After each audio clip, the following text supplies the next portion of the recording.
300 तो नहीं होगा। साफे पढ़ देना है तो बोलो न पढ़ देंगे। जल से विद्युत धारा का प्रवाह, इस पर बहुत सारा प्रश्न उल्टा पुल्टा तरह मिलेगा।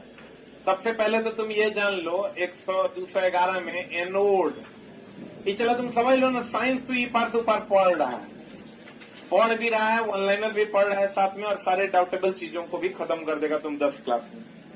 एनोड की अगर हम बात करें तो एनोड होता है प्लस, कैथोड होता है माइनस, और एनायन होता है माइनस, और कैटायन होता है प्लस। तो अगर तुमको कह देगा CO3 डबल माइनस क्या है, तो एनायन है कि कैटायन है? CO3 डबल माइनस क्या है? हाँ, लेकिन निक्षेपित किस पर होगा, जाएगा किस पर? इसके बारे में अगर कहा जाए तो एनायन है। क्या है? क्योंकि माइनस चार्ज है, माइनस चार्ज है तो क्या है? एनायन है। तो माइनस यदि जाएगा किस पर, इसको कहते हैं हम लोग निक्षेपित होना, मतलब जाना, निक्षेपित, क्षेपित होना, निक्षेपित होना। तो निक्षेपित किस पर होगा? अरे माइनस है तो प्लस पर ना, निक्षेपित होना मतलब जाना होगा प्लस पर कि माइनस पर?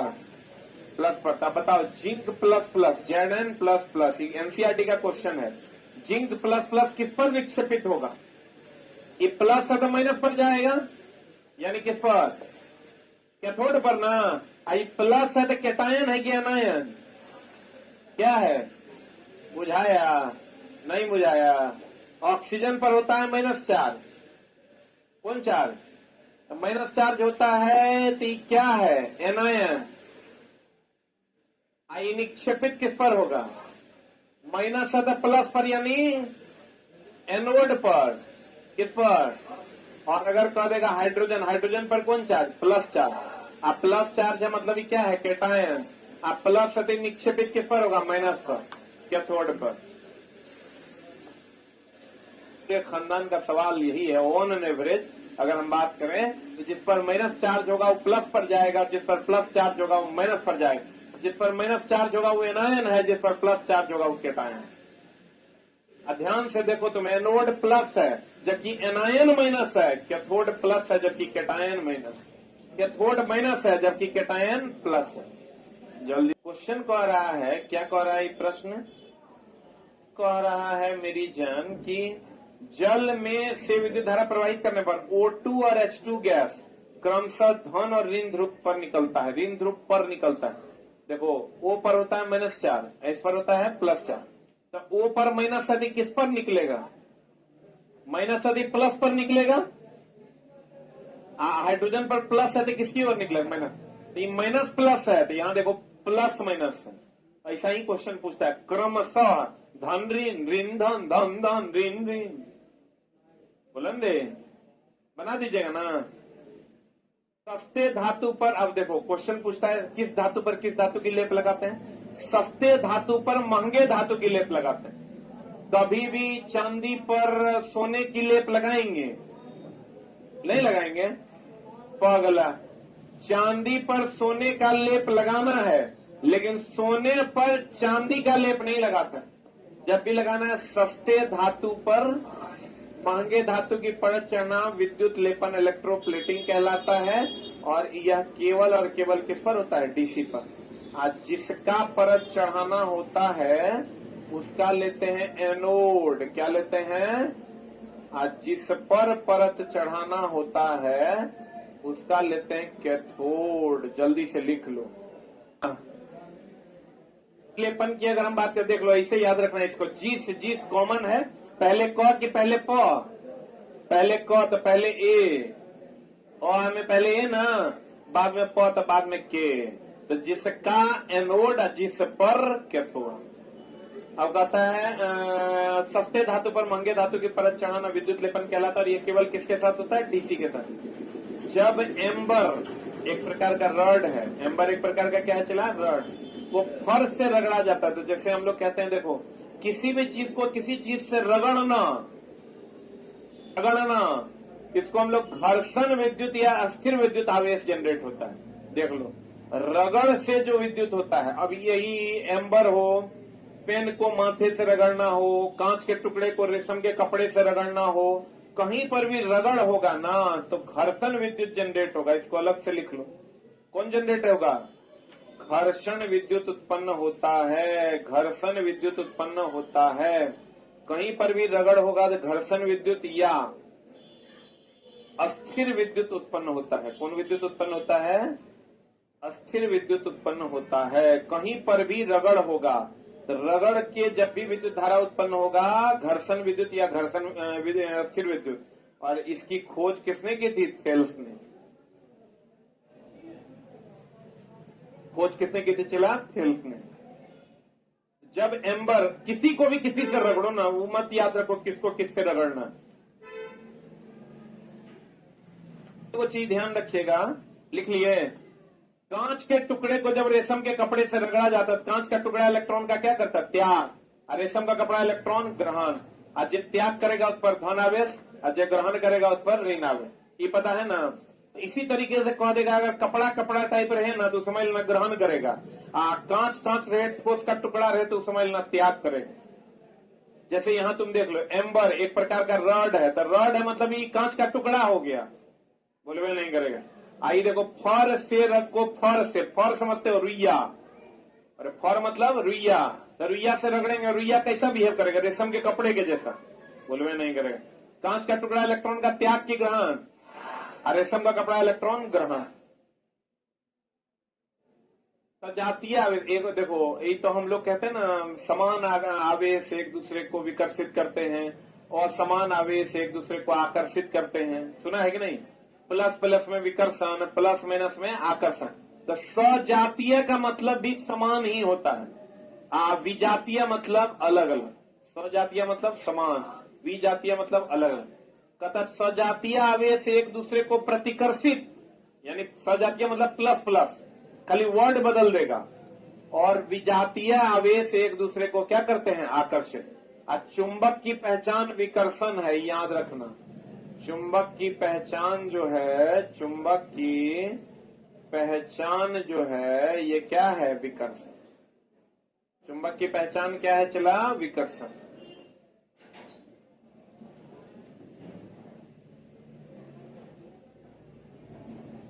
जो आपको सजातीय में क्या होगा? सजातीय मतलब प्लस प्लस की प्लस माइनस, तो विकर्षण की आकर्षण, विकर्षण ना।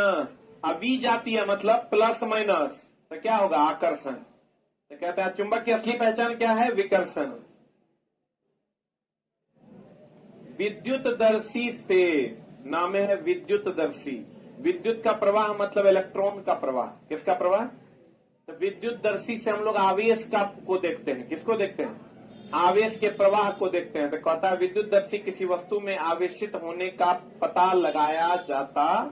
एक चीज और ध्यान रखना चला, साइक्लोट्रॉन जो है ये प्रोटॉन को त्वरित करता है। साइक्लोट्रॉन त्वरित करता है, प्रोटॉन को त्वरित करता। साइक्लोट्रॉन किसको त्वरित करता है? चला, प्रोटॉन को। नाम से लग जाता है ना, लगता है इलेक्ट्रॉन है। साइक्लोट्रॉन बोले तो ट्रॉन, लेकिन साइक्लोट्रॉन किसको त्वरित करता है? प्रोटॉन को। अब प्रोटॉन को मतलब धन आवेश को कि ऋण आवेश को? अरे प्रोटॉन को मतलब धन आवेश को, ये ध्यान रखना। साइक्लोट्रॉन जो है ये धन आवेश को त्वरित करता है। साइक्लोट्रॉन किसको त्वरित करता है? धन आवेश। धन आवेश बोले तो प्रोटॉन। नाम से जो ऐसे लड़का देखेगा जिसको साइक्लोट्रॉन मतलब इलेक्ट्रॉन मार देगा, जबकि किसको त्वरित करता है? प्रोटॉन को। विद्युत विसर्जन तड़ित के समय उत्पन्न होता है। विद्युत का जो विसर्जन होता है, तड़ित चालक जो हम लोग लगाते हैं, चला, वज्रपात जब होता है ना, तब इस पर बहुत अधिक मात्रा में करंट आता है और यह इसको विसर्जित कर देता है। क्या करता है इसको? तो विद्युत विसर्जन किसके समय होता है? तड़ित के समय। किसके समय? तड़ित जो होता है सुरक्षा प्रदान करता है। क्या प्रदान करता है? किसका बना होता है? कॉपर का। कैसा होता है? नुकीला। कैसा होता है? नुकीला। जल्दी से लिख लो। कहते हैं विद्युत विसर्जन में तड़ित, तड़ित बोले तो ये सुरक्षा के लिए होता है, कॉपर का बना होता है और कैसा होता है, नुकीला। तथा दुर्बल भूकंप क्षेत्र को कौन क्षेत्र भी कहते हैं, भ्रंश क्षेत्र। कौन क्षेत्र कहते हैं, भ्रंश क्षेत्र। चला हिमालय वाला भाग सब जो है उस भ्रंश क्षेत्र में आता है, जहां अधिकतर भूकंप आने की संभावना बनी रहती है। भारत में केंद्रीय हिमालय, समस्त पूर्व, कच्छ कारण, राजस्थान का सिंह गोमा के मैदान तथा दक्षिण भारत के कुछ भाग दुर्बल भूकंप क्षेत्र में आते हैं, याद रखिएगा। कहते हैं भूपरपट्टी भूकंप उत्पन्न करने के लिए उत्तरदायी प्लेट है। उत्तरदायी प्लेट है चला कौन, क्रोड की मेंटल।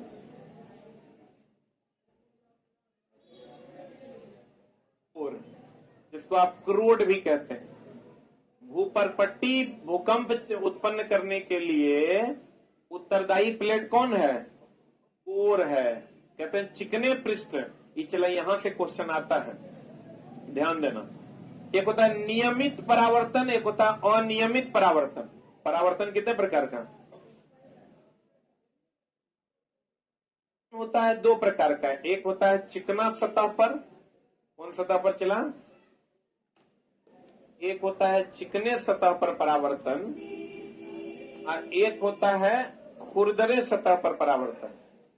यानी परावर्तन दो प्रकार का, चिकने सतह पर, एक खड़े सतह पर। सतह को अनियमित सतह भी कहते हैं। चिकने सतह को भी कहते हैं। अब एक बात बताओ, परावर्तन तीव्र कहां होगा, चला तीव्र परावर्तन होता है, यहां पर मंद परावर्तन होता है। जल्दी से लिख लो।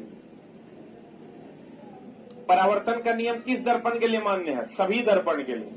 एनसीईआरटी का क्वेश्चन है, परावर्तन का नियम किस दर्पण के लिए मान्य है,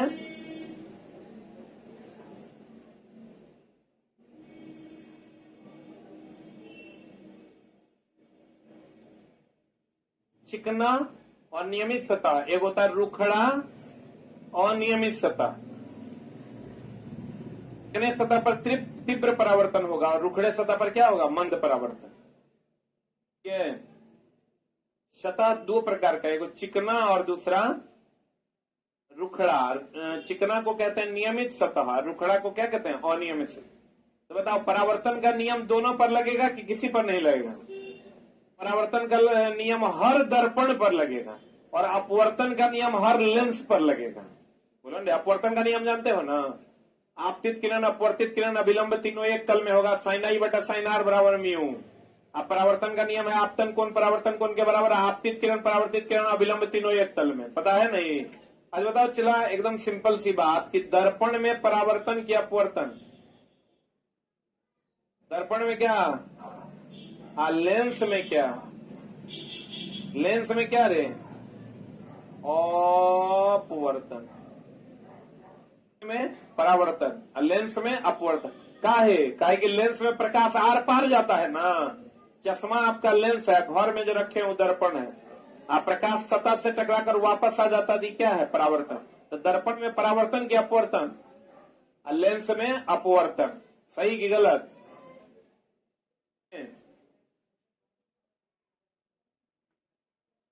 देखो चिकने पृष्ठ पर हमेशा नियमित परावर्तन की अनियमित परावर्तन, क्योंकि चिकने सतह को हम लोग नियमित सतह भी कहते हैं। बोले वे नहीं करे।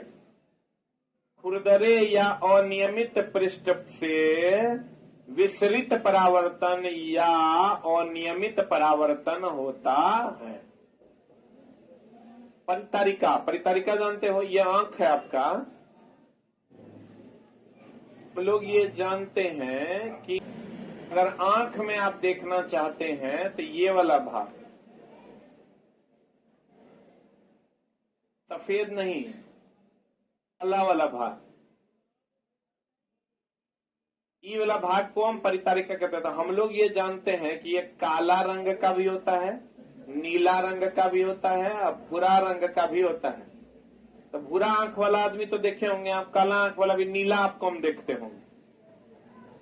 नीला और भूरा आइरिस के कारण होता है। किसके कारण होता है?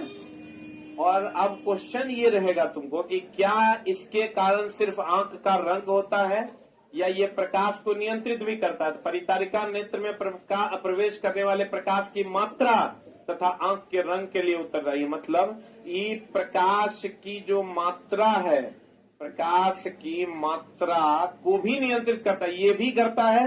और इसके बीच में जो एक छेद है इसको हम लोग पुपिल कहते हैं। क्या कहते हैं? चला पुपिल। ये भी प्रकाश की मात्रा को नियंत्रित करता है, प्रकाश की मात्रा। लेकिन इस दोनों में फर्क है। दोनों में फर्क क्या है? चला पुतली ये एक छोटा सा छेद है जो ये वाला है, ये ऑपरेट होता है इसी के द्वारा। अगर कर दिया तो कम प्रकाश आएगा। ये आइरिस है, कम प्रकाश आएगा, इसे कर देगा ज्यादा प्रकाश आएगा। हम ये कह सकते हैं कि पुपिल के द्वारा प्रकाश नेत्र में प्रवेश करता है। प्रकाश नेत्र में क्या करता है? प्रवेश करता। प्रकाश नेत्र में क्या करता है? प्रवेश करता है। एक मिनट, होल्ड डाउन। परितारिका, परितारिका को क्या कहते हैं? आइरिस। परितारिका को क्या कहते हैं? ये आइरिस है। और ये काला, नीला और कैसा होता है? भूरा। प्रकाश की मात्रा को यही ना कंट्रोल करता है कि कितनी मात्रा अंदर जाएगी। अब ये भी प्रकाश की मात्रा को कंट्रोल करता है। ये प्रकाश की मात्रा इससे गुजरती है। किससे? पुपिल से। जितना खोलोगे उतना गुजरेगा, कम खोलोगे तो कम गुजरेगा, ज्यादा खोलोगे तो ज्यादा। आइरिस के लिए हम कह सकते हैं ये प्रकाश की मात्रा को भी कंट्रोल करता है और आंख का रंग भी इस पर निर्भर करता है, जो काला, नीला और भूरा। जल्दी से लिख लो। ये वाला पॉइंट को हटा दो। नेत्र में प्रवेश करता है इसी से, पुपिल से। प्रकाश नेत्र में प्रवेश करता है किसके माध्यम से? पुतली के माध्यम। पुपिल को कहते हैं क्या? पुतली।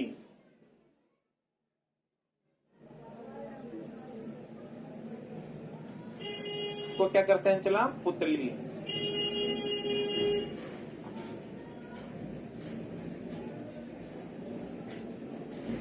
क्या?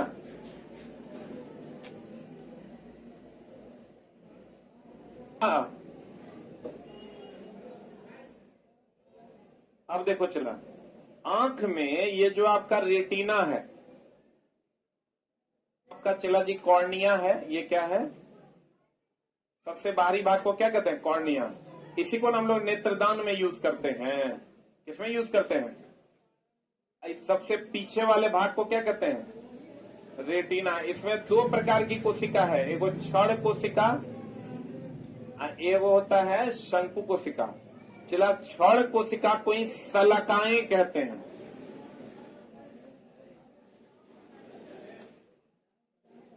ये प्रकाश की तीव्रता के लिए है।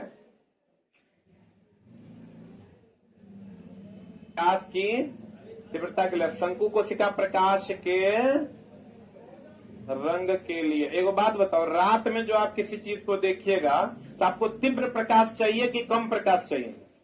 इसका मतलब कौन सा एक्टिवेट हो जाएगा? क्षण कोशिका की शंकु कोशिका? कौन कोशिका? पहले इसको लिख लीजिए फिर बतियाते।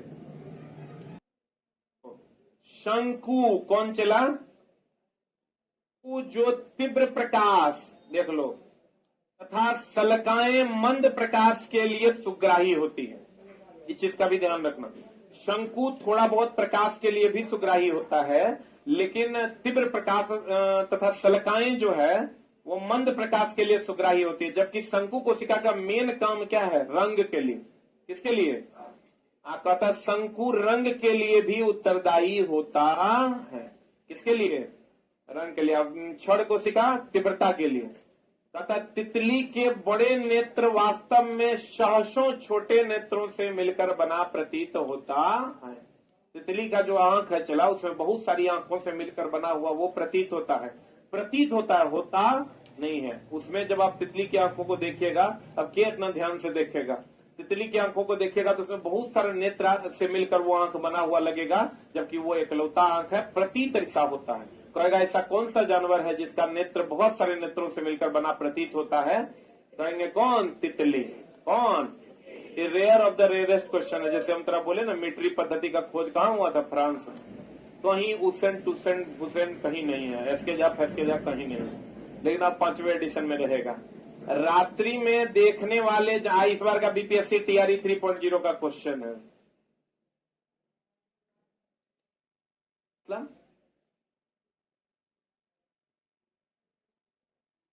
सहसों मतलब बहुत सारे, सहसों मतलब बहुत सारे। कहते हैं रात्रि में देखने वाले जंतु के रेटिना में बड़ी संख्या में कौन कोशिका? क्षण कोशिका। क्यों होती है बड़ी संख्या में क्षण कोशिका? क्योंकि क्षण कोशिका प्रकाश की तीव्रता के लिए रंग, अच्छा बताओ, रात में देखना है तो किस कोशिका का यूज करेगा? रंग देखने वाला का, कि ज्यादा प्रकाश तीव्र हो उसका। यानी इसका मतलब रात में देखने के लिए क्षण कोशिका की शंकु कोशिका।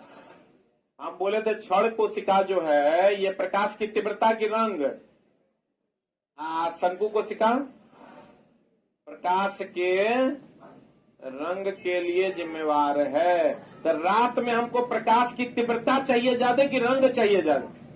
इसका मतलब रात में देखने के लिए किसका उपयोग ज्यादा करेंगे? क्षण का, शंकु का, कौन? अगर मान लो कहीं पर लाल हरा नीला देखना है तो तब शंकु का ज्यादा है, क्षण का कौन? ये तो सब जानता है कि रेटिना पर बना प्रतिबिंब वास्तविक उल्टा और वस्तु से छोटा होता है।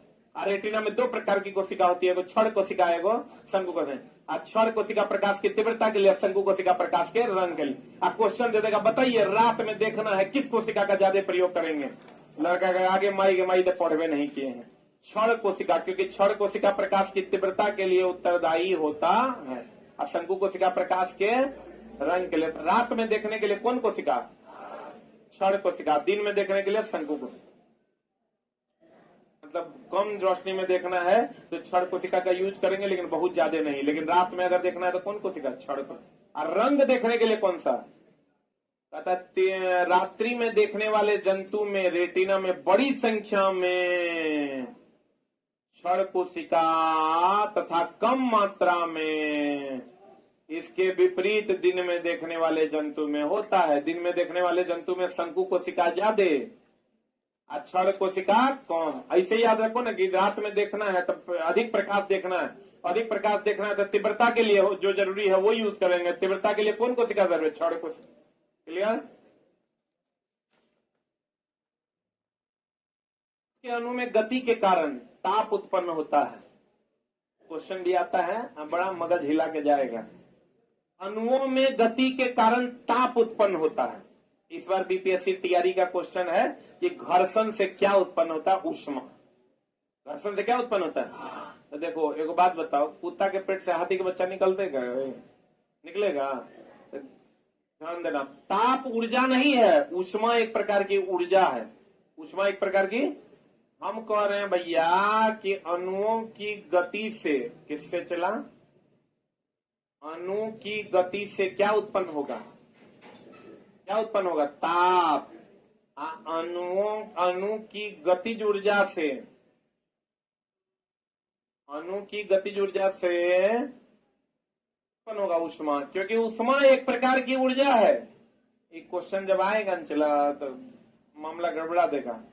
क्वेश्चन आएगा तुमको कि बताइए जो ऊष्मा जनरेट होता है अणुओं की गति से कि अणुओं की गतिज ऊर्जा से? गतिज ऊर्जा से। अणुओं की गतिज ऊर्जा से। अणुओं की गति से क्या जनरेट होगा? ताप। अणुओं की गतिज ऊर्जा से क्या जनरेट होगा? ऊष्मा। बुझा रहा है? जल्दी से लिखल पढ़ा देंगे तो एनसीईआरटी का एक भी लाइन किताब से बाहर नहीं जाएगा।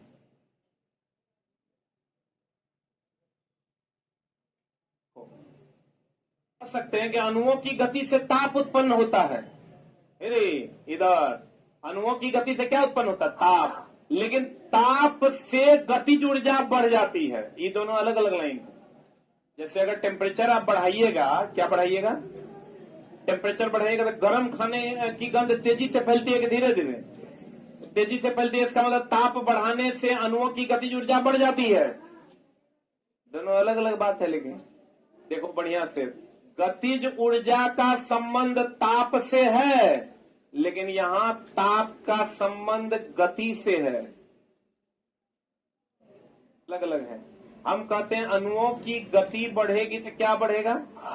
ताप बढ़ेगा, और इसका मतलब ताप जब बढ़ेगा तो अणु में वेग बढ़ेगा। अब वेग बढ़ेगा तो गतिज ऊर्जा बढ़ेगी कि नहीं बढ़ेगी? अगर कोई भी चीज को गर्म करते हैं तो उसके गैस के अणुओं का वेग बढ़ेगा, अणुओं का वेग बढ़ेगा तो उसकी गति बढ़ेगी, और गति बढ़ेगी तो उसकी गतिज ऊर्जा बढ़ेगी। कहेगा ताप, अणुओं के गति से ताप उत्पन्न होता है, और अणुओं की गतिज ऊर्जा से क्या जनरेट होता है? ऊष्मा। क्या जनरेट होता है? लेकिन जब तापमान बढ़ाएंगे तो अणुओं की गतिज ऊर्जा क्या हो जाएगी? बढ़ जाएगी। है क्योंकि गर्म खाना तेजी से वातावरण में फैलता है। तापमान के बढ़ने से कणों की गतिज ऊर्जा क्या हो जाएगी? बढ़ जाती है। क्लियर है? तो विभिन्न पदार्थ के कणों का स्वतः मिलना क्या कहलाता है? विसरण। अब देखो फिर अलग लाइनें अलग है। लाइन डायरेक्ट एनसीईआरटी का है। विसरण हम लोग क्या पढ़ाते हैं? उच्च घनत्व से निम्न घनत्व में गैसों का प्रसार क्या कहलाता है? क्या कहलाता है? विसरण। उच्च घनत्व से निम्न घनत्व में गैसों का प्रसार क्या कहलाता है? विसरण। ऐसा एकमात्र मेथड है विसरण जिसमें स्वतः घुल मिल जाता है। जैसे आप सेंट की बोतल को खोल लीजिए, कुछ मत कीजिए, कोई प्रेशर वगैरह नहीं दीजिए, खोल लीजिए, वो अपने वातावरण में घुलने लगेगा। उच्च घनत्व है या निम्न घनत्व? गैस सिलेंडर को खोल लीजिए, वो अपने घुलने मिलने लगेगा। इसका मतलब स्वतः घुलने मिलने का गुण भी क्या है? विसरण। या उच्च घनत्व से निम्न घनत्व या उच्च सांद्रता से निम्न सांद्रता में गैसों का प्रवाह भी क्या है? विसरण। अब ताप बढ़ जाएगा तो विसरण बढ़ जाएगा कि घट जाएगा? अभी तुरंत बताए थे, ताप बढ़ जाएगा तो विसरण भी बढ़ जाएगा। पक्का हम चला बहुत चीज सीख रहे हैं, तुम समझो कितना चीज सीखेगा। क्वेश्चन थोड़ा सा घुमाएगा ना तो तुम कहेगा कि अरे सलाई तो पढ़वे नहीं किए। इसी में क्या करेगा? विसरण, वाष्पीकरण, विसर्जन। अब ले साला विसरण की वाष्पीकरण की विसर्जन, ऑप्शन का पता नहीं चलेगा। तो कहते हैं दो विभिन्न पदार्थों के कणों का स्वतः ही मिलना, कैसे मिलना, क्या कहलाता है? विसरण। और बल लगाने पर ठोस टूट सकता है। देखो अगर हम अब यहाँ पर हम लोग क्या पढ़ते हैं? हम लोग ये पढ़ते हैं दोस्त मेरे कि अगर हम किसी ये वस्तु है इस पर हम बल लगाते हैं, बढ़िया समझ लो, चला एको लाइन फालतू नहीं है, एनसीईआरटी में लिखल है, जाके पढ़ लो। तुम पढ़ेगा नहीं, इतना मोटा हो जाएगा, तो हम पढ़ा रहे हैं छांट के, तो तुम पढ़ लो। अब एनसीईआरटी में तो यहो बात लिखल है, बल कैसा ही मात्रक न्यूटन होता है, विद्युत धारा कैसा ही मात्रक एम्पियर होता है, वहां नहीं लिखल है। जल का आयतन 4 डिग्री सी पर न्यूनतम होता है, 4 डिग्री सी पर घनत्व महत्तम होता है। तो 2-4 लाइन हो सकता है वहां से भी हो, लेकिन मैक्सिमम वो लाइन है जो तुम नहीं जानते हो, जो तुम अन्य कॉमन किताबों में पढ़ नहीं रहे हो, लेकिन एनसीईआरटी में है और वो क्वेश्चन पूछा जाता है, जिसका एकदम जीता जाता एग्जाम्पल 2 दिन पहले जो टीआरई हुआ है उसका है। जैसे मीट्री पद्धति कहाँ हुआ था? फ्रेंच। जैसे एक और एग्जाम्पल तुम दोगे, हम तो पढ़ा दिए हैं तो इसलिए नहीं दिए, हम अपने किताब में ऑलरेडी डाले हुए हैं, जो इस बार दरोगा में पूछा था कि जिंक और टीन में, टीन का बर्तन हम लोग क्यों यूज करते हैं? क्योंकि टीन कम अभिक्रियाशील है और जिंक ज्यादा अभिक्रिया। इस बार का बिहार दरोगा का क्वेश्चन है जो किसी किताब में तुमको मिलेगा नहीं। अगर हम इसको दबाते हैं, दबाने के बाद ये अपना आकार नहीं बदलता है, टूट जाता है। आकार नहीं बदलेगा तो यह गुण दृढ़ता है, यह गुण क्या है? लेकिन अगर बल लगाएंगे टूट जाएगा तो यह गुण भी दृढ़ता है। ध्यान देना, अगर हम किसी वस्तु पर बल लगाते हैं और बल लगाने के बाद वह वस्तु अपना आकार परिवर्तन नहीं करता है, बॉडी है, रिजिड है कि भैया हम अपना आकार नहीं बदलेंगे, लेकिन अगर आकार नहीं बदला और टूट गया तो वह गुण भी दृढ़ता है, क्योंकि भैया टूट गया तब भी वह आकार नहीं बदला, टूट जाएगा, फिर अगर जोड़ देंगे तो उसी आकार में नहीं आ जाएगा। तो वस्तुओं का वह गुण जिस पर बल लगाने के बाद वह अपना आकार परिवर्तन नहीं करता है। क्या नहीं करता है? क्या नहीं करता है? आकार परिवर्तन नहीं करता है, वह गुण क्या कहलाता है? क्या कहलाता है? दृढ़ता कहलाता है। और जब अधिक बल लगा देंगे तो टूट जाएगा, यह गुण भी दृढ़ता कहलाता है। और लेकिन अगर बल लगाएंगे और वह अपने शेप में को बदल लेगा तो यह गुण दृढ़ता नहीं है। आप बल लगाएंगे अपने शेप को बदल लेगा, फिर पुनः अपने शेप में आ जाएगा, यह गुण प्रत्यास्थता है। आप बल लगाएंगे अपने शेप में चला जाएगा, फिर लौट के नहीं आएगा, यह गुण प्लास्टिसिटी है। अपना आकार नहीं बदलेगा, यह गुण दृढ़ता है। बल लगाएंगे अपने आकार को बदलेगा, उसी आकार में रह जाएगा प्लास्टिसिटी, और बल लगाएंगे अपने आकार को बदलेगा, फिर उसी आकार में आ जाएगा इलास्टिसिटी। क्या कहलाएगा, क्या कहलाएगा? क्लियर है? बुलंदे सब बात अलग अलग है, सब बात अलग अलग। इसी पर चला हम तुम्हारे एगो टेस्ट भी सेट कर रहे हैं। जब सब पढ़ा देंगे ना तो एगो टेस्ट लेंगे, एनसीईआरटी खत्म कर देंगे, एक दिन का एगो टेस्ट लेंगे, 100 क्वेश्चन इसी में से रहेगा। क्या रिवीजन भी हो जाएगा आपका, उसका डिस्कशन नहीं होगा क्योंकि क्वेश्चन इसी में से रहेगा।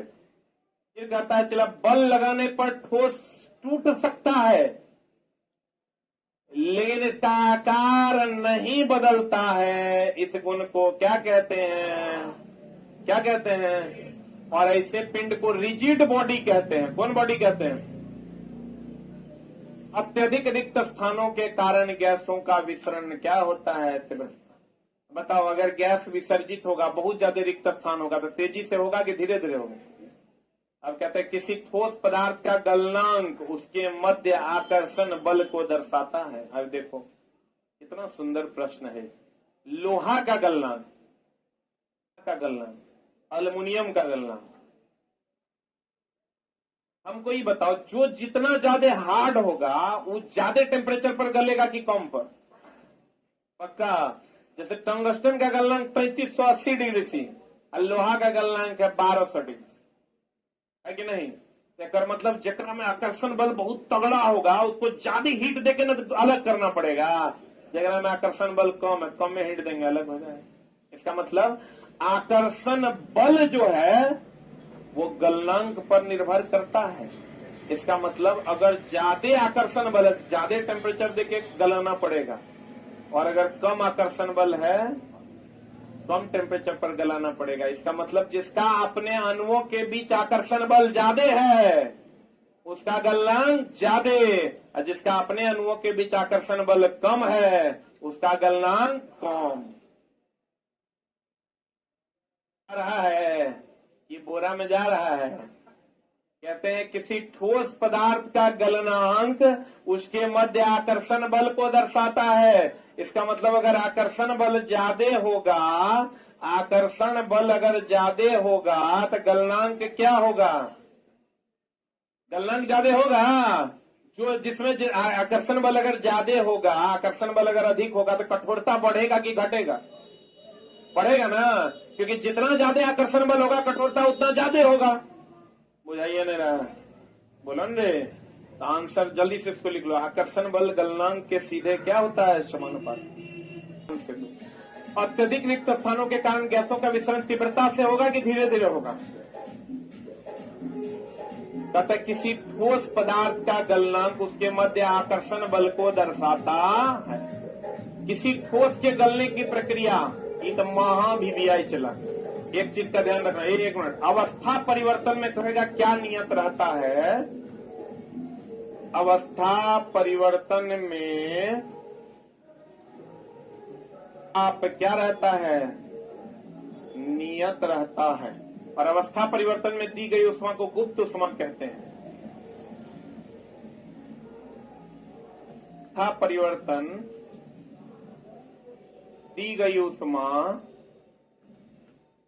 चला उष्मा। अवस्था परिवर्तन के लिए कौन उष्मा दी जाती है? गुप्त उष्मा। अवस्था परिवर्तन के दौरान ताप क्या रहता है? नियत। ठोस के गलने की प्रक्रिया में ऊष्मा का अवशोषण होता है।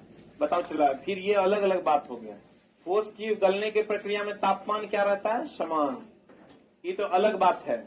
ठोस जब गलेगा तो कैसे गलेगा बताओ? ताप और उष्मा में अंतर ही पता है ना? हाँ, ताप के उष्मा के बढ़ने से ताप बढ़ता है। जैसे पानी के बढ़ने से स्तर बढ़ता है, वैसे उष्मा के बढ़ने से ताप बढ़। एक बात बताओ, हम ठोस हैं, हमको गलना है, तो उष्मा ग्रहण करेंगे कि नहीं करेंगे? उष्मा ग्रहण करेंगे जबकि ताप स्थिर रहेगा अवस्था परिवर्तन के दौरान। अगर हमको अवस्था परिवर्तन करके पिघलना है तो हम उष्मा को क्या करेंगे? ग्रहण करें। कहते हैं ठोस के गलने की प्रक्रिया में उष्मा का क्या होता है?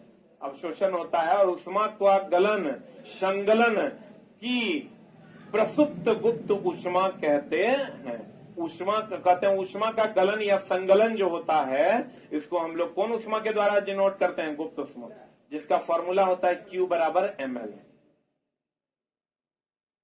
अवस्थाएं यानी ठोस, द्रव और गैस दाब और तापमान के द्वारा तय होती है। बड़ा बढ़िया क्वेश्चन है। चला एक बात बताओ, टेम्परेचर बढ़ा है, ठोस है, ठोस को गर्म कीजिएगा, इसका ताप बढ़ाइएगा तब नहीं द्रव में बदलेगा, और द्रव को गर्म कीजिएगा तब ना वाष्प में बदलेगा, बोलवे नहीं करेगा। तो बताओ टेम्परेचर जो है ये किसके बढ़ने से बढ़ता है? प्रेशर के बढ़ने से। ले लीजिए, जबकि प्रेशर के बढ़ने से टेम्परेचर कैसे बढ़ता है? आप ले लीजिए कुकर, कुकर जान रहे हैं, कुकर में अगर आप प्रेशर बढ़ाइएगा तो टेम्परेचर क्या होता है? बढ़ता है। जब भाप का प्रेशर बढ़ जाता है तो टेम्परेचर बढ़ता है कि घटता है? बढ़ता कि घटता? भाप का प्रेशर बढ़ाने से टेम्परेचर क्या हो जाता है? बढ़ता है। इसका मतलब अगर टेम्परेचर बढ़ेगा तो प्रेशर बढ़ेगा, टेम्परेचर घटेगा तो प्रेशर क्या होगा?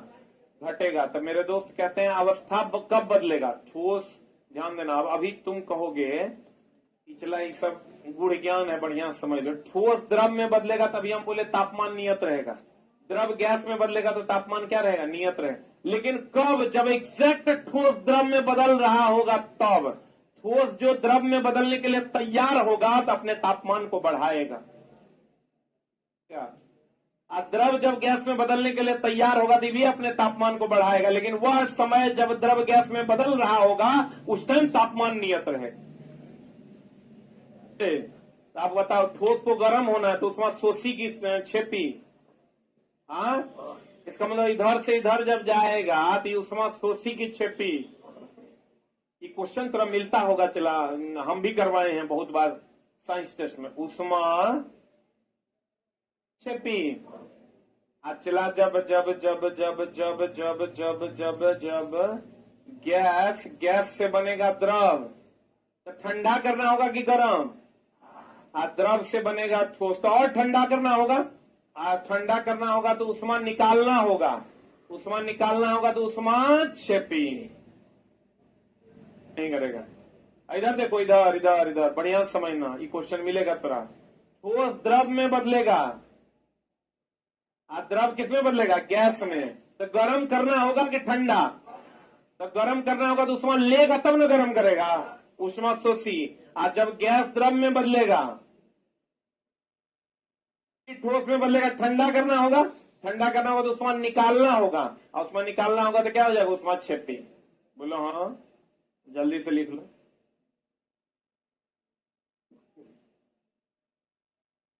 के बाद चला, अगर किसी का 1 नंबर से मेरिट नहीं बनेगा तो हर 1 नंबर से वो मेरिट बन जाएगा। इसका क्वेश्चन वैसा रहेगा जो सब छोड़ेगा लेकिन तोरा से नहीं छूटेगा। जब ये हम में वैल्यू ऐड कर रहा है तो तुम्हारे में कितना कर देगा? ये मेरे में वैल्यू ऐड हो रहा है तो तुम्हारे में भी बहुत ज्यादा हो जाएगा। क्या? अच्छा एक बात बताओ, एकदम सिंपल, गर्म करेंगे तो उसमें लेंगे कि देंगे? तो गर्म कर, ठोस को गर्म करेंगे, द्रव को गर्म करेंगे गैस, तो उसमें शोषी। और ठंडा करेंगे तो उसमें निकालेंगे, तो निकालेंगे मतलब उसमें छेपी। एक एटमॉस्फेरिक प्रेशर बराबर होता है 1.01 into 10 to the power 5 pascal. याद है ना? हाँ,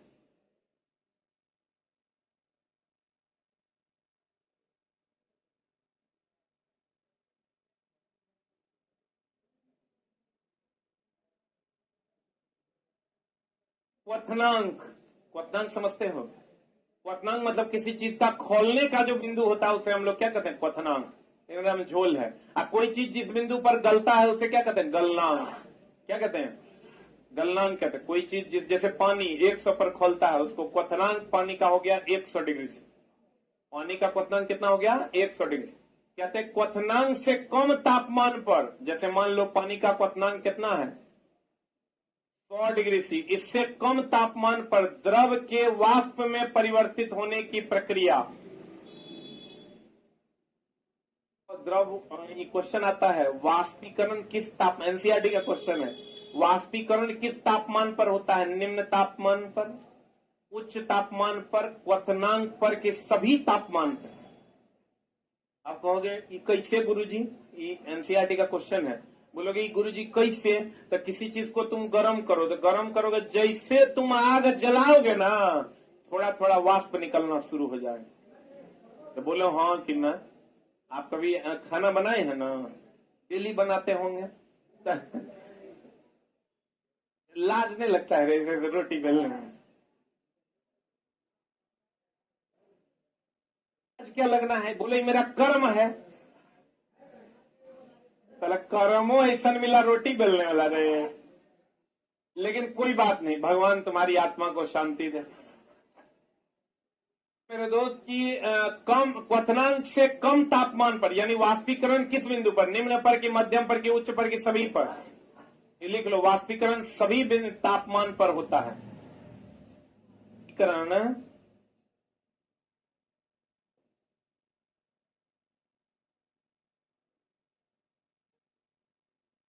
वाष्पीकरण सभी तापमान पर होता है। आप देखो चला, कहते हैं क्वथनांक से कम तापमान पर द्रव के वाष्प में परिवर्तित होने की प्रक्रिया को क्या कहते हैं? वाष्पीकरण। तथा क्वथनांक पर या क्वथनांक से ऊपर वाष्प में बदलना क्या कहलाता है? वाष्पन। देखो, वाष्पीकरण और वाष्पन में अंतर है, वाष्पोत्सर्जन में भी अंतर है। पानी में वाष्पोत्सर्जन नहीं होगा, वाष्पीकरण होगा। अब ये वाष्पीकरण भी दो प्रकार का, एगो वाष्पीकरण, एगो वाष्पन। अगर क्वथनांक से कम पर पानी वाष्पीकृत हो रहा तो वाष्पीकरण, क्वथनांक पर या क्वथनांक से अधिक पर पानी वाष्पीकृत हो रहा था क्या? जैसे अगर हम जल की बात करें, जल की बात करें तो जल 100 डिग्री सी पर, 100 डिग्री सी पर, इससे जो इधर होगा ये है वाष्पीकरण। इससे जो क्वथनांक बिंदु न है तो क्वथनांक बिंदु सहित इधर जो होगा ये हो जाएगा वाष्पन। बोलो हाँ या ना? लो एकरा, यह कौन बिंदु? जल का ही क्या है? क्वथनांक। इतने पढ़ना है। में क्या होता है? वाष्पोत्सर्जन है, वाष्पोत्सर्जन। वाष्पीकरण एक कैसी घटना है? सतहीय घटना है। और वाष्पीकरण पानी का वाष्पीकरण होगा कि वाष्पोत्सर्जन? वाष्पोत्सर्जन किसमें होता है? वेपोरेशन और इवेपोरेशन अलग अलग है। वेपोराइजेशन का मतलब हुआ वाष्पीकरण, इवेपोराइजेशन का मतलब हुआ वाष्पोत्सर्जन। बोलो ना रे, ये समझ गया? 100 डिग्री सी से इधर वाष्पीकरण, 100 पर या 100 से अधिक वाष्पन। अब वाष्पीकरण एक सतहीय घटना है। फ्लोरेसेंट ट्यूब में नियोन कैसा रंग देता है? नियोन कैसा रंग देता है? गुलाबी। बल्ब में क्या होता है? प्लाज्मा का तापमान कितना डिग्री सी? 20,000 डिग्री सी तक। आप बताओ सोडियम लैंप में कैसा रंग देता है? सोडियम लैंप जो है वो पीला रंग देता है। बताओ बारिश में कौन लैंप का प्रयोग करते हैं? अरे छोटा, बारिश में सोडियम वेपर लैंप का प्रयोग करते हैं। किसका प्रयोग करते हैं? सोडियम वेपर लैंप का प्रयोग करते हैं। यार इलेक्ट्रिसिटी में पूछा था पिछले बार। चला, पदार्थ की पांचवी अवस्था का नाम क्या है? Bose-Einstein conduction. प्लाज्मा। पदार्थ की चौथी अवस्था है प्लाज्मा, और पदार्थ की जो पांचवी अवस्था है बोस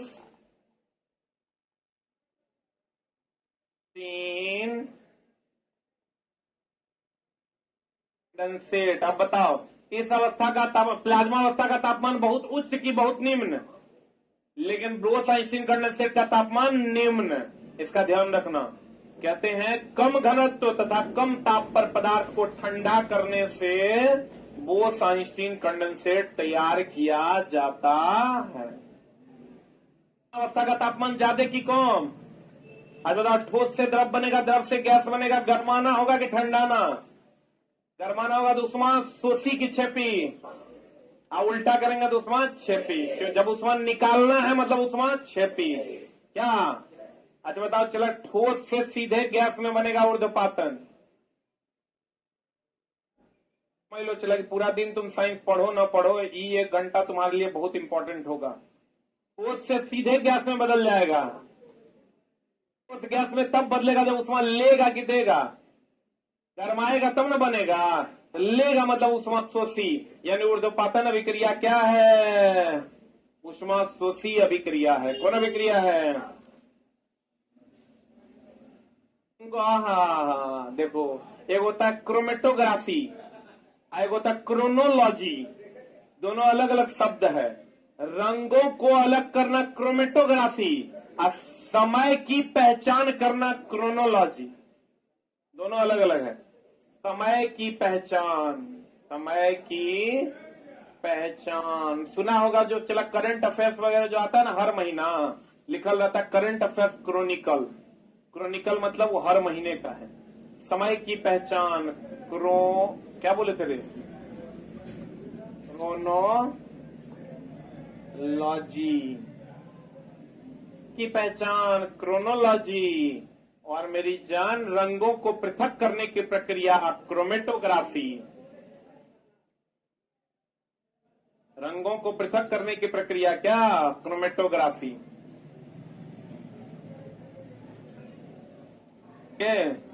क्रोनोलॉजी का मतलब होता है समय अंतराल। क्रोनोलॉजी का मतलब समय अंतराल। क्रोमेटोग्राफी का मतलब होता है रंगों में अंतर। किसमें अंतर? आप चला कहते हैं रंगों को पृथक करने की प्रक्रिया क्रोमेटोग्राफी या समय की पहचान क्रोनोलॉजी। आज जिस पदार्थ के क्वथनांक के बीच 25 डिग्री सी से कम का अंतर हो, देखो ये में झोल है। चला ये क्वेश्चन जब पूछेगा ना, एक होता है आसवन, एक होता है प्रभाजी आसवन। क्वेश्चन चला बड़ा सुंदर है। अब एक बात बताओ, नमक और पानी जान रहे हो? नमक और पानी का गलना चला 1400 डिग्री सी अप्रॉक्स पर ही खोलता है। कौन? नमक। अब पानी 100 डिग्री सी पर खोलता है। तो क्वथनांक में बहुत ज्यादा का अंतर है कि कम का? कम का है। 1300 डिग्री सी का अंतर है। 250 डिग्री सी पर आदमी पिघल जाता है, यहाँ तो 1300 का अंतर है। अब बताओ तो यह कौन विधि है पानी से नमक को अलग करना? आसवन।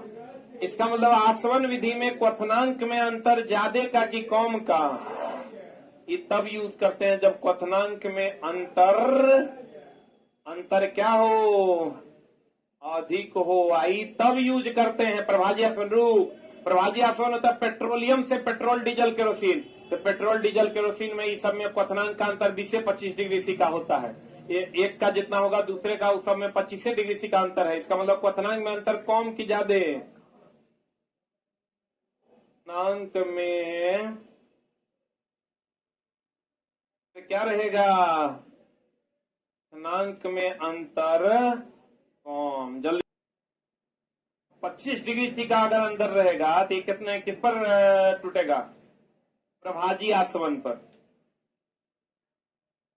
में अंतर अधिक होगा तो आसवन पर। चला गुण ज्ञान है, कथन निष्कर्ष वाला कोनो क्वेश्चन फंस जाएगा तो लपेट दोगे। वायु में से विभिन्न गैसों तथा पेट्रोलियम उत्पादों को कौन विधि द्वारा? में भी अलग अलग गैस को अगर अलग करना तो वह भी प्रभाजी आसवन। आप पेट्रोलियम का तो प्रभाजी आसवन होवे करता है। पदार्थ का वह गुण जिसका अवलोकन एवं वर्णन किया जा सकता है उसे कौन गुण कहते हैं? सबसे बड़ा तो अवलोकन। अवलोकन मतलब होगा देखना। एक बात बताओ, अभी जो आप हमको देख पा रहे हो, ये कौन गुण देख पा रहे हो? अब गुण दो प्रकार का होता है, एगो भौतिक गुण है, एगो रासायनिक गुण। हमको जो आप बाहर से देख रहे हैं ये मेरा भौतिक गुण है। हमारे अंदर जो केमिकल रिएक्शन हो रहा है वो रासायनिक गुण है। पौधे को जो बाहर से देख रहे हैं ये भौतिक गुण है, और उसके अंदर जो क्रियाएं हो रही है वो रासायनिक गुण है। तो आप बताइए किस चीज का अवलोकन किसी भी चीज में कर सकते हैं, भौतिक की रासायनिक? तो किसी भी चीज का अवलोकन करना अर्थात देखना, वो कौन क्या है? भौतिकी है। और उसके अंदर जो केमिकल रिएक्शन हो रहे हैं वो रासायनिक है। आपको कहेगा किसी चीज को देख रहे हैं, वो लंबा है, बड़ा है, छोटा है, पतला है, नुकीला है, कौन है? कौन अवस्था है? भौतिक अवस्था है। तो कहते हैं पदार्थ का वह गुण जिसका अवलोकन एवं वर्णन। अब बताओ, हमको देख के तुम हमारा जो वर्णन करोगे कि काला है कि गोरा है, क्या है नहीं है, यही ना कर पाओगे। हमारे अंदर डाइजेस्टिव सिस्टम कैसा है, हमारा नेफ्रॉन कैसे काम कर रहा है, हमारी किडनियां कैसे काम करे, एल्वियोली मेरा कैसे काम कर रहा है, विली मेरा कैसे काम कर रहा है, ये तो बता पाएगा।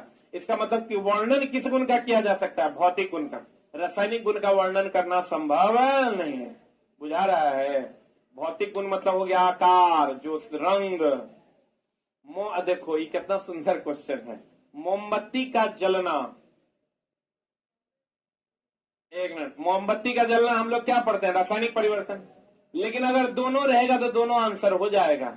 आप कहिएगा कैसे? मोमबत्ती पिघलेगा।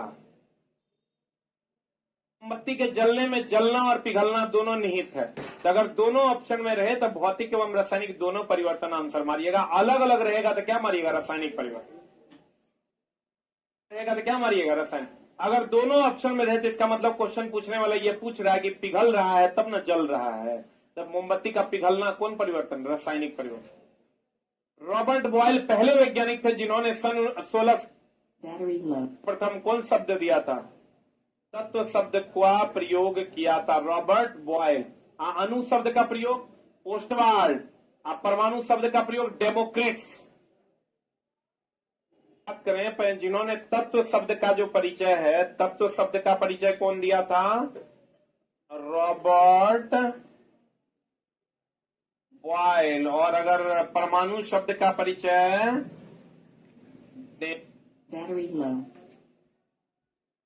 डेमोक्रिट्स। परमाणु शब्द का परिचय कौन दिया? डेमोक्रिट्स। और अणु शब्द का परिचय कौन दिया था? ओस्टवाल्ड। कौन दिया था? चला ओस्टवाल्ड। कैसी है? देखो, कहता तत्व की परिभाषा सर्वप्रथम किसने दिया था? लेकिन तत्व शब्द का परिचय किसने दिया था? रॉबर्ट बॉयल ने। किसने दिया था? आप 92 तत्व प्रकृति में है, जिसमें 11 तत्व क्या है? आप 2 तत्व क्या है? द्रव। आप बाद बाकी सब क्या है? ठोस। बाद बाकी सब क्या है? गैस की संख्या कितनी है? 11। कितनी? और द्रव कितने हैं? 2। अब बाद बाकी सब क्या है? ठोस। आपको कहेगा तत्व कितने हैं? तो 118। तत्व कितने हैं? 118। लेकिन कहेगा प्रकृति में कितने हैं? तो 92। अब 92 में कितने तत्व हैं? गैस। गैस कितने हैं? 11। और 2 को तो द्रव, ब्रोमीन सबको पता है। पारा और ब्रोमीन ये किस अवस्था में पाया जाता है? द्रव अवस्था। पारा धातु है जो द्रव अवस्था में पाया जाता है। अब ब्रोमीन और धातु है जो द्रव अवस्था में पाया जाता है। सबको रटा हुआ होगा। लेकिन अब आप ये जानिए कि 92 तत्व प्रकृति में पाए जाते हैं, जिसमें 11 तत्व गैस है, 2 तत्व द्रव है। आप बाद बाकी सब क्या है? क्या है? तो कितने तत्व पाए जाते हैं? 92। कितने?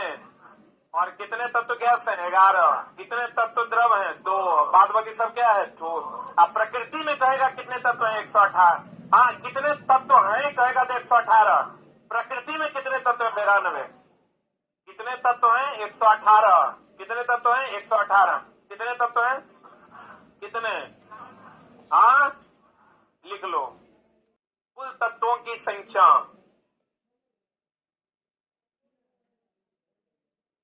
कुल तत्वों की संख्या 118 है, जबकि प्रकृति में पाए जाने वाले तत्वों की संख्या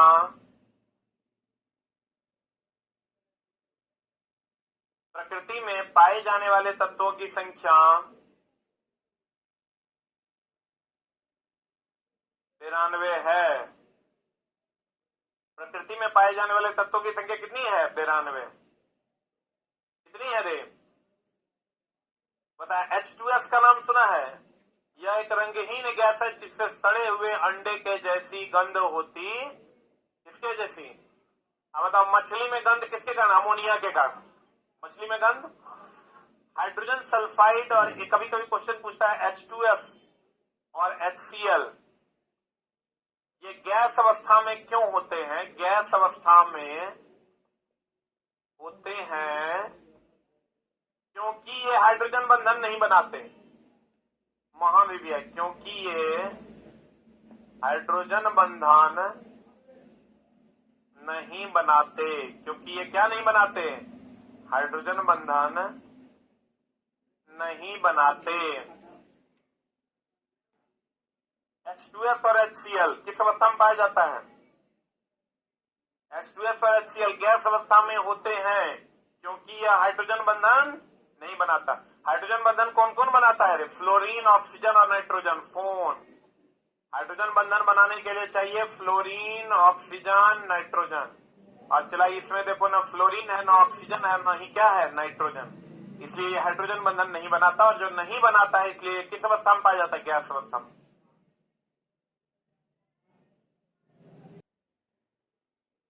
अरे वाह, H2S और HCl किस अवस्था में होता है? गैस अवस्था में। क्योंकि ये हाइड्रोजन बंधन नहीं बनाता। हाइड्रोजन बंधन कौन बनाता? 3 गो, फ्लोरीन, ऑक्सीजन, नाइट्रोजन। अब बताओ इसमें फ्लोरीन है क्या, ऑक्सीजन है क्या, नाइट्रोजन है क्या? इसका मतलब ये हाइड्रोजन बंधन नहीं बनाएगा। यौगिक को केवल रासायनिक या विद्युत रासायनिक प्रतिक्रिया के द्वारा क्या किया जा सकता है? अलग किया था। इसीलिए तो क्वेश्चन पूछता है H2O को किस विधि द्वारा अलग करते हैं? कहते हैं विद्युत रासायनिक विधि द्वारा, क्योंकि H2O यौगिक है। यौगिक कहते किसको हैं? अरे यौगिक कहते किसको हैं? जिसका किसी के साथ सूत्र हो, जिसका किसी के साथ सूत्र हो। तो तोरा सब नहीं पूछता है, तोरा एक को पूछता है, कौन? जल। कौन पूछता है? चला तो कहेगा जल को। जल यौगिक है। क्यों यौगिक है? क्योंकि किसी के साथ सूत्र है, और किसी के साथ सूत्र है तो ये विद्युत रासायनिक विधि द्वारा क्या किया जाता है? पृथक किया जाता है। जल को कहेगा किस विधि द्वारा अलग किया जाता है? कहेंगे विद्युत रासायनिक विधि द्वारा। समझो rare of the rarest question में से एक है। जल को किस विधि द्वारा अलग करते हैं? विद्युत रासायनिक विधि। यहाँ से जब H2O होगा और यहाँ आप विद्युत धारा दीजिएगा ना, तो ये बन जाएगा H+ या H2+ और O2- में, या H+ और OH- में। H+ और OH- में ये टूट जाता है। H+ और OH- में। तो कहता है H2O एक यौगिक है, और यौगिक विद्युत रासायनिक विधि द्वारा क्या होता है? अलग होता है। कहेगा जल किस विधि द्वारा अलग होता है? विद्युत रासायनिक विधि द्वारा। जल किस विधि द्वारा अलग होता है? विद्युत रासायनिक विधि द्वारा। निलंबन, निलंबन हो गया नाला का पानी। हम बोले तो निलंबन नाला का पानी। अब बताओ नाला के पानी के जो कण है उसको आंख से देख सकते हैं कि नहीं देख सकते? तो कहता निलंबन के कणों को आंखों से देखा जा सकता है। निलंबन बोले तो कौन, किसका पानी? नाला का पानी। इसके कणों को खुली आंख से देखा जा सकता है। कहता है केवल विषमांगी मिश्रण। कौन प्रभाव दर्शाते? टिंडल प्रभाव। टिंडल प्रभाव क्या होता है? कोलाइडी विलियन से। कौन विलियन से? चला आज बताओ। चला दूध से प्रकाश गुजरेगा, अब पानी से तो दूध कोलाइड, यही घटना प्रकीर्णन है। तो कहते हैं जब दूध कोलाइड विलियन है उससे प्रकाश नहीं गुजरता है, प्रकीर्णित हो जाता है, क्षय हो जाता है। तो हम कहेंगे चला टिंडल प्रभाव का संबंध किससे है? प्रकीर्णन से। प्रकीर्णन बोले तो प्रकाश का क्या? क्षय। कहेगा किस विलियन से है? कहेंगे कोलाइड विलियन से। कौन विलियन से? चला कोलाइड विलियन। बताओ कोलाइड विलियन दूध है, और दूध चला दिखता समांगी है लेकिन विषमांगी। दूध कहेगा दिखता कैसा है? समांगी। है क्या? विषमांगी। दूध के बारे में हमेशा ध्यान रखना, दूध क्या है? विषमांगी की समांगी। लेकिन दिखता कैसा है? समांगी। समांगी मतलब जो समान रूप से मिला हुआ हो। विषमांगी जो समान रूप से मिला हुआ नहीं हो। दूध एक प्रकार का चला कोलाइड विलियन है। कौन विलियन है? आप क्वेश्चन पढ़िए तो आपका बनेगा क्वेश्चन। लाइन पढ़िए, आपको समझ में आ जाएगा।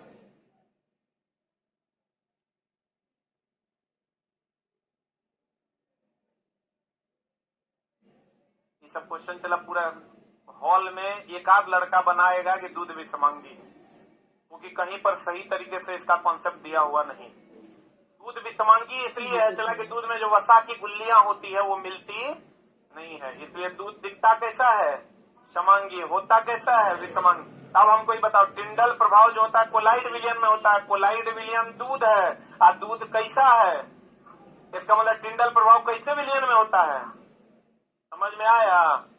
कोलाइड विलयन टिंडल प्रभाव जो होता है उसमें प्रकाश का प्रकीर्णन यानी क्षय, और प्रकाश का प्रकीर्णन यानी क्षय यानी दूध में, किसमें, दूध में। और दूध कैसा विलयन है, विषमांगी। इसका मतलब टिंडल प्रभाव कैसे विलयन में होता है, विषमांगी मिश्रण में।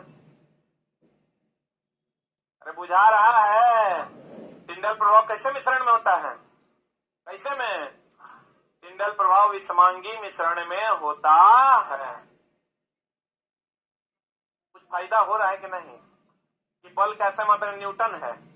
आई चला तू सब जानता है हीरे का चमकना पूर्ण आंतरिक परावर्तन, जे सब जानता है तो रिजल्ट कभी नहीं होगा। जे लोग नहीं जान पा रहा है, जिस क्वेश्चन को लोग जब क्वेश्चन ही पूछेगा न चला टिंडल प्रभाव समांगी के विषमांगी, लड़का का हाँ ये कौन क्वेश्चन कहने से लाया है, बनवे नहीं करेगा। चला टिंडल प्रभाव पहले बच्चा नहीं जानता, टिंडल प्रभाव मतलब प्रकाश का क्षय है। ये होता है दूध में, दूध है कोलाइड विलयन है। कोलाइड विलयन है मतलब वो कैसा है, विषमांगी है। कोलाइड विलयन कैसा है, विषमांगी। क्लियर है बुलंदे। आज टारगेटे गड़बड़ा गया, पढ़ाने में चला बड़ी मजा आ रहा है इसलिए गड़बड़ा जाए। पढ़ देंगे तब तो बोलो ना एक दिन में खत्म कर देंगे। स्पीड ठीक है ना, थोड़ा बहुत लेकिन बढ़ा देंगे। आज की कार्रवाई यहीं तक।